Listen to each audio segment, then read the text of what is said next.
বিভিন্ন গবেষণা থেকে জানা গেছে যে মানবদেহের বেশিরভাগ রোগের সঙ্গেই এমনকি আমাদের যে মানসিক রোগ বা মানসিক ব্যাপার-স্যাপার এর সাথেও পেটের স্বাস্থ্যের একটা বড় রকমের যোগাযোগ রয়েছে।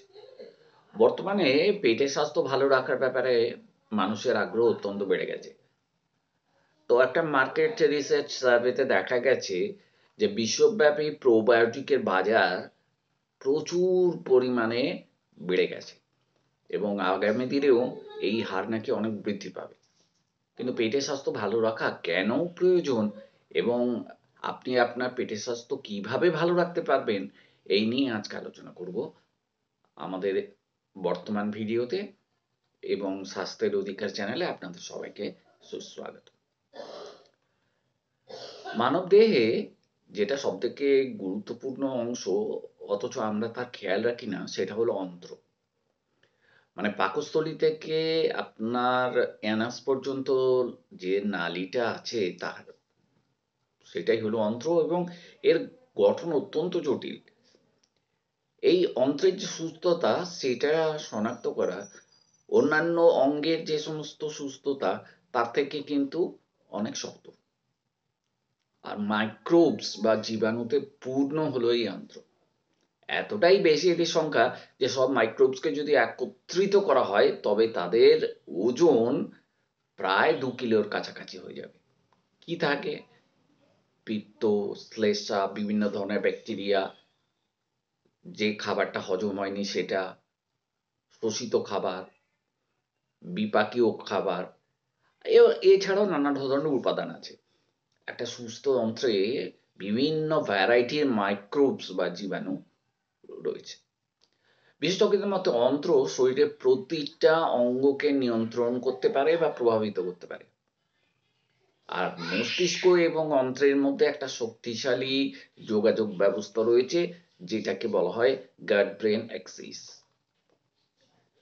কখনো কখনো এই অন্ত্রকে দ্বিতীয় মস্তিষ্কও বলা হয়ে থাকে, কেননা অন্ত্রে হচ্ছে ব্যাকটেরিয়া আর মস্তিষ্কের 10 কোটি নিউরনের মাধ্যমে কি করে না আমাদের বিভিন্ন আচরণকে প্রভাবিত করে। নিউরন কি? নিউরন হলো আমাদের মস্তিষ্ক এবং কেন্দ্রীয় স্নায়ুতন্ত্রে থাকা বিভিন্ন কোষ যা আমাদের শরীরকে ঠিক খবরটা পৌঁছে দেয় যে কখন আমাদের কি করতে হবে। আমাদের অন্ত্র সেরোটোনিনের মতো নিউরোট্রান্সমিটার তৈরি করতে পারে যা কি করে আমাদের মেজাজকে নিয়ন্ত্রণ করে। নিউরোট্রান্সমিটার এক ধরনের সংবাদবাহক যা স্নায়ুসন্ধি দিয়ে একটা নিউরন অপর নিউরনে রাসায়নিক সিগন্যাল পাঠায়। আমাদের অন্ত্রের সবথেকে বড় কাজ যেটা সেটা হলো পুষ্টি শোষণ করা। অন্ত্রের জীবাণুর ভারসাম্যহীনতা যদি দেখা দেয় তাহলে 70টিরও বেশি দীর্ঘস্থায়ী স্বাস্থ্য ঝুঁকি দেখা দিতে পারে। এর মধ্যে শ্বাসযন্ত্রজনিত রোগ রয়েছে এবং হৃদরোগ রয়েছে। এছাড়া অটোইমিউন রোগও দেখা দিতে পারে যেমন রিউমাটয়েড আর্থ্রাইটিস। আমাদের শরীর রোগ প্রতিরোধ করার ইমিউন যে সেলগুলো রয়েছে প্রায় 70% আমাদের অন্ত্রে বাস করে এবং এই কোষগুলো শরীরের রোগ প্রতিরোধক ক্ষমতাকে বা ইমিউন সিস্টেমের সঙ্গে অঙ্গাঙ্গিক যুক্ত। এই কারণেই যেসব মানুষের অন্ত্রের স্বাস্থ্য ভালো তাদের ইমিউন সিস্টেম অত্যন্ত ভালো। আপনি অন্ত্রের স্বাস্থ্য কিভাবে ভালো রাখবেন? আপনার যদি পেট ভালো রাখতে হয় তাহলে সপ্তাহে 30 রকমের আলাদা আলাদা ফল বা সবজি আপনার খাবার থালায় যেন থাকে। এর মধ্যে শুধু ফল সবজি হলেই হবে না, এর মধ্যে থাকতে হবে বীজ, মশলা এবং বিভিন্ন বাদাম। পুষ্টি বিশেষজ্ঞরা বলছেন খাবারের রেসিপিতে বিভিন্ন রকমের অদল বদল করলে এবং বাজার থেকে আপনি যদি বিভিন্ন ফল কেনেন তাহলে কিন্তু এই বৈচিত্র্য আপনি অনায়াসেই আনতে পারেন। ফাইবার সমৃদ্ধ বা আঁশযুক্ত খাবার আমাদের পেট ভরে যাওয়ার একটা অনুভূতি দেয়। ফাইবার কি করে? আমাদের হজমে সহায়তা করে এবং কোষ্ঠকাঠিন্য রোধ করে। এই কারণে প্রাপ্তবয়স্ক মানুষদের অন্তত 30 গ্রাম ফাইবার রোজ খাওয়া উচিত। সাদা রুটির চেয়ে হোল গ্রেনের রুটি সব থেকে ভালো। আর কি ভালো? বাদামি চাল, যদিও সেটা খেতে ভালো নয়, কিন্তু অত্যন্ত উপকারী। ফাইবারের বিভিন্ন উৎস রয়েছে, যেমন সেদ্ধ আলু, ডাল জাতীয় খাবার, মটরশুঁটি, মসুর ডাল, ছোলা, স্টু বা ঝোল, তরকারি এবং স্যালাড। এগুলো আপনি রোজ আপনার খাদ্য তালিকায় রাখতে পারেন। এখন একটা নতুন ব্যাপার বেরিয়েছে, প্রোবায়োটিক। এই প্রোবায়োটিক ব্যাপারটি বা এই ওষুধটি অন্ত্রে ভালো ব্যাকটেরিয়া বাড়াতে সাহায্য করে। এটা আপনি খাবারের মাধ্যমেও পেতে পারেন। কলা, পেঁয়াজ, পেঁয়াজের পাতা, রসুন, ওটস, আঙুর, বাঁধাকপি, এগুলো আপনার প্রোবায়োটিকেরই কাজ করে। যখন মানুষের বয়স কম থাকে, তখন সুষম পুষ্টিকর খাদ্য খাওয়া অত্যন্ত জরুরি। তাহলে কি হয়, দীর্ঘমেয়াদী স্বাস্থ্যের জন্য এই খাবারগুলো অত্যন্ত গুরুত্বপূর্ণ। কিন্তু সেটা বেশিরভাগ মানুষই বর্তমানে করে না। বেশিরভাগ কমবয়সী মানুষই ফাস্ট ফুডের দিকে অত্যন্ত আগ্রহী। সেই জন্যে আজকাল বিভিন্ন ধরনের শারীরিক সমস্যা, মানসিক সমস্যা দেখা দিচ্ছে। আপনার খাবারের তালিকায় কি রাখছেন আপনি, এবং এই তালিকা থেকে আমরা জেনে নেব যে আপনার দীর্ঘস্থায়ী রোগ হবে কি হবে না। আপনার খাবার আপনাকে কতটা ভালো রাখতে পারে এবং কতটা অসুস্থ করতে পারে, এটা জানা যাবে। খাদ্যাভ্যাস আপনার পরবর্তী জীবনে আপনার মানসিক এবং বৌদ্ধিক স্বাস্থ্যকে প্রভাবিত করতে পারে। আর সেই সঙ্গে কি করতে পারে না, সামগ্রিক শারীরিক সুস্থতা নিশ্চিন্ত করতে পারে। রাতের খাবার এবং সকালের খাবারের মধ্যে কমপক্ষে 12 ঘন্টা বিরতি আপনাকে দিতেই হবে। যদি সেটা করতে পারেন, তাহলে অন্ত্রের যে জীবাণুগুলি আছে, যেগুলো আমাদের খুব দরকারি, সেগুলো উপকার করতে পারে, মানে তাদের উপকার হবে।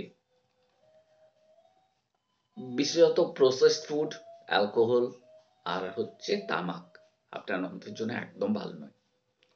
প্রসেসড ফুড এমন উপাদান থাকে যা আমাদের অন্ত্রে ভালো যে ব্যাকটেরিয়াগুলো রয়েছে সেগুলোকে মেরে ফেলে, আর করে কি, খারাপ ব্যাকটেরিয়া বাড়িয়ে দেয়। এটা কিন্তু আপনাকে নির্ভর করবে আপনি বিশ্বের কোন জায়গায় আছেন তার উপর। কেননা আপনি রাস্তার খাবার খাবেন কি খাবেন না, এটা নির্ভর করে আপনার লোকেশনের উপর। যদি আপনার দেশ বা শহরে রাস্তার খাবার ভালো রকমভাবে বানানো না হয়, অস্বাস্থ্যকর পদ্ধতিতে বানানো হয়, তাহলে আপনাকে সেই খাবার এড়িয়ে চলতেই হবে। রাস্তা থেকে যদি আপনি ফল শাকসবজি কেনেন, তাহলে সেগুলো ভালোভাবে ধুয়ে নিতে হবে, কেননা তাতে যেন বিপজ্জনক ভাইরাস বা ব্যাকটেরিয়া না থাকে।